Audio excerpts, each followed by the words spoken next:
Quando se tem um clássico e um dos times sai como o grande vencedor da partida, normalmente se utilizam a frase: clássico não se joga bem, se ganha. Não importa como, não importa o momento do adversário, o importante é ganhar.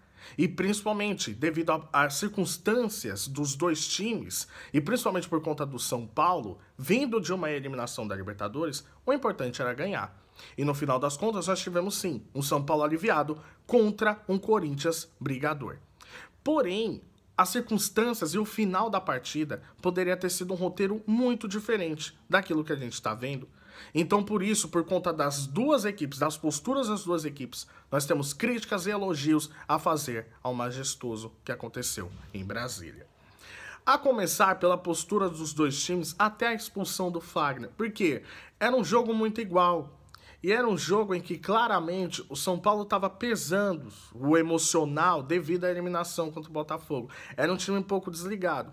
Já o Corinthians ele veio no embalo de uma crescente, não só pela classificação na Sul-Americana, pelo jeito que foi contra o Fortaleza, mas porque o time automaticamente sente que dá liga.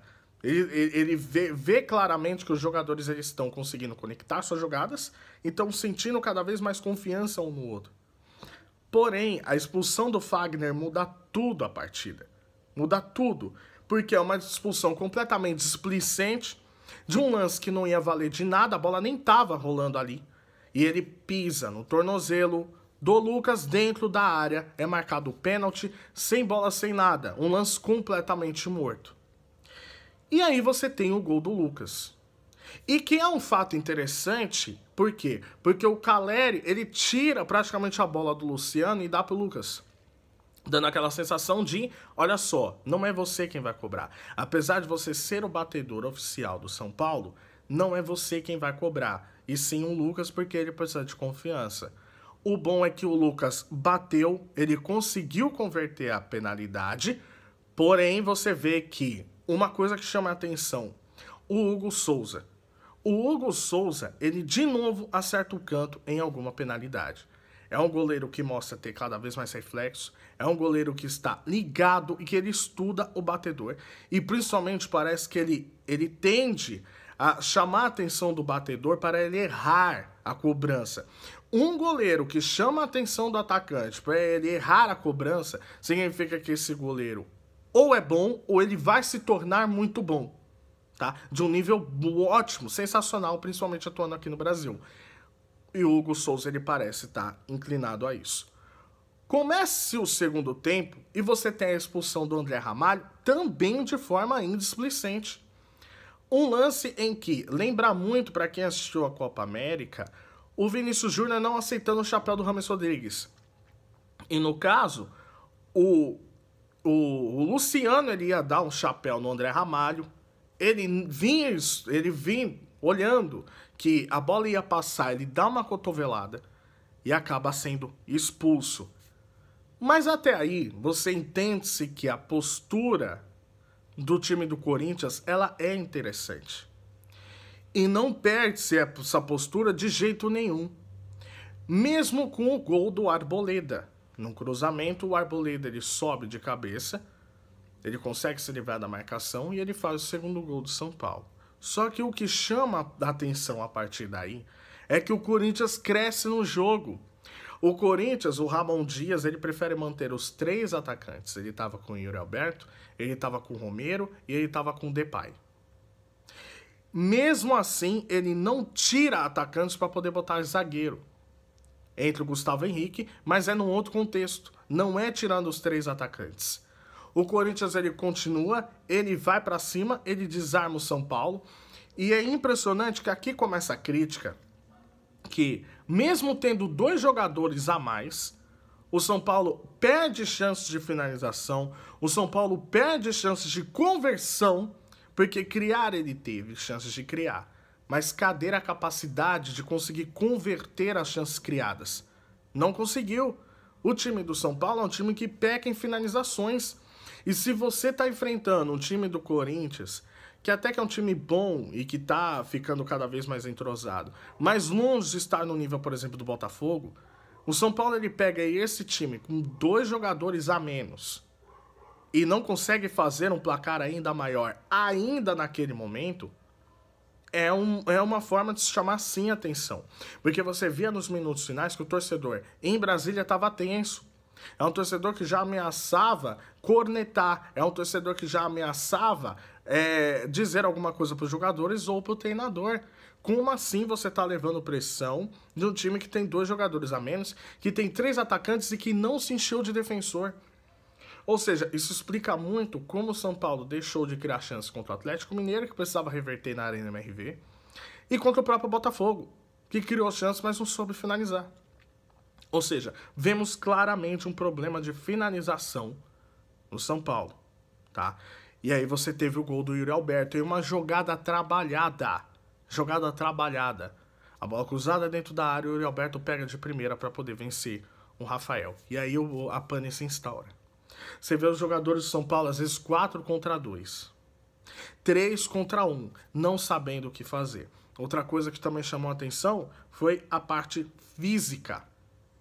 A parte física do São Paulo grita. A parte física que, cara, principalmente com uma equipe que está precisando do resultado mais do que nunca, como é a equipe do Corinthians, ficando na zona do rebaixamento, você tem que ir pra cima, você tem que fazer saldo, porque isso vai fazer com que você garanta uma vaga na Libertadores mais lá pra frente. Você não consegue fazer isso, você vê que o Caleri estava morto dentro de campo. O Lucas estava morto dentro de campo. E você vê que os jogadores do Corinthians estavam correndo mais que eles, até o próprio Romero estava correndo mais que eles. Ou seja, crítica também ao departamento médico do São Paulo. E aí você tem no final o gol do André Silva, que ficou 4 contra 2.